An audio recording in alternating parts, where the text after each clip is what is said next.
Саламатсыздарбы, мен Момунова Нуриса, номер 3 эксперименталык гимназиянын бүтүрүүчүсү. Учурда Жусуп Баласагын атындагы Кыргыз Улуттук университетинин 1-курс студентимин.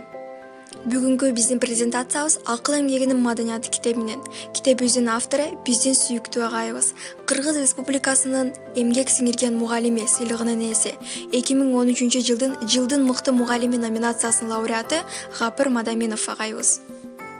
Бүгүнкү биздин темабыз китеп окуу жөнүндө. Теманын планы: киришүү, китеп окуунун пайдасы, китеп окуунун жолдору, китепти окууда төмөнкүлөргө маани берүү зарыл, окуу техникасы, текстин татаал бөлүгү менен иштөө, суроо берүү жолдору жана бышыктоо.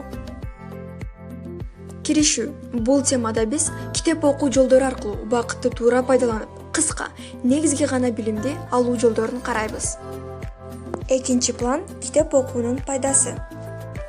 Китеп окуунун пайдасы алар: биринчи, окуу мээнин активдүү иштешине жардам берет. Экинчи, эс тутумду жана ой жүгүртүүнү жакшыртат.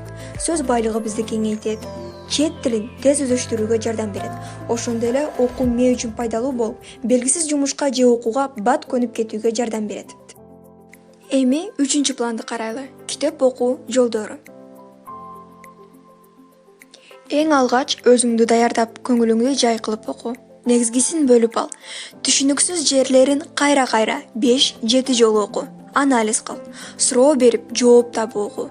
Эң башкысы кызыгуу жана каалоо. Негизги эмес бөлүгү сөздөрдү таштап окуу. Динамикалуу окуу. Түшүнбөгөн сөздөрдү белгилеп, маанисин таап окуу. Эң акырында конспектилеп окууга үйрөнүү. Эми 4-чү план: китепти туура окууда төмөнкүлөргө маани берүү зарыл. Биринчи, окуу техникасын өздөштүрүү.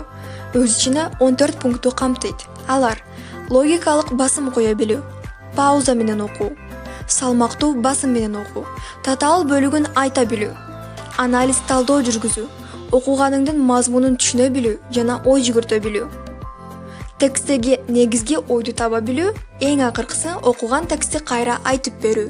Эгерде теманы дагы эле түшүнбөсөк, анда тексттин татаал бөлүгүн түшүнүү жолу методун пайдаланабыз. Ошол татаал бөлүктү шашпай, 4-5 жолу окуп кайра ойлонуу керек. Эгер дагы эле түшүнбөсөк, анда суроолор аркылуу түшүнүү методун пайдалануу зарыл. Мында биз ошол түшүнүксүз абзац сүйлөмдүн башынан аягына, аягынан башына, башынан ортосуна, аягынан ортосуна, башкача айтканда динамикалык суроо берүү методун пайдаланабыз. Мындан сырткары китеп окуунун эрежелери бар, аларга да көңүл бөлүп кетели.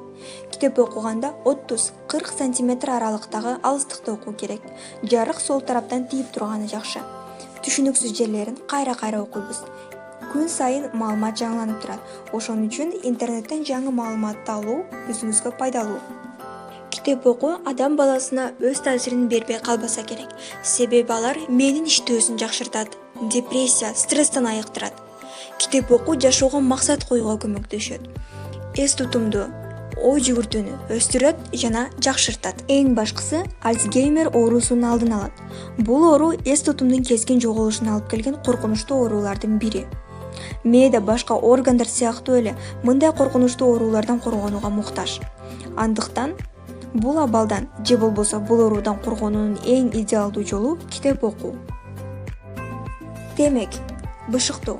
Айымдык пайдалануу аркылуу ушул методдорду колдонуп биз тез, түшүнүктүү билим алабыз. Ошондой эле китеп окуунун методикасы жана жолдору биздин билимибизди жөнгө салып, окуунун тез, ыкчам ыкмаларын үйрөтөт.